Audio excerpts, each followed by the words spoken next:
కోట పరిధిలోని శాంతినగర్ వినాయక్ నగర్ వెళ్లే దారిలో గతంలో కొంత భాగం సీసీ రోడ్ వేసి మిగతాదంతా వదిలిపెట్టినటువంటి పరిస్థితులలో స్థానిక నాయకులు మడుపు మోహన్ గారు, శ్రవణ్ నాయక్ గారు, మిగతా నాయకులంతా కూడా ఇక్కడ అత్యవసరమైనటువంటి పరిస్థితుల్లో రోడ్డు ఉంది.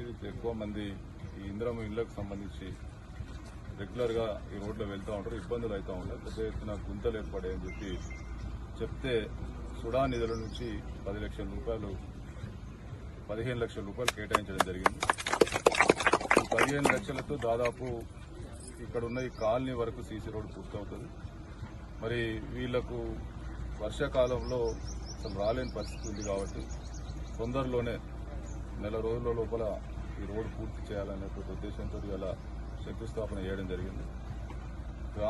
చింతకుంటతో పాటు కరీంనగర్కు సంబంధించిన సుడా పరిధిలో కానీ కరీంనగర్ నియోజకవర్గంలో కానీ ఎక్కడైతే అత్యవసరం ఉందో అవన్నింటినీ కూడా సాధ్యమైనంత మేరకు పనులు కేటాయించి నిధులు కేటాయించి పనులు చేస్తూ ఉన్నాం. అదేవిధంగా ఒక సుడాతోనే కాకుండా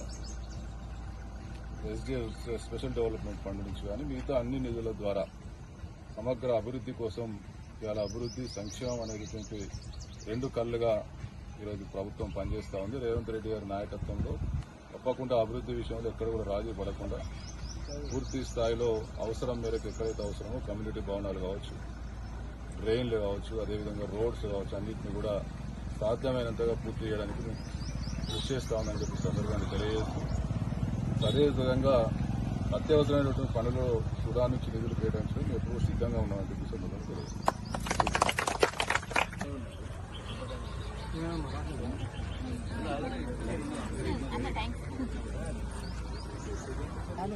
అయిపోయింది.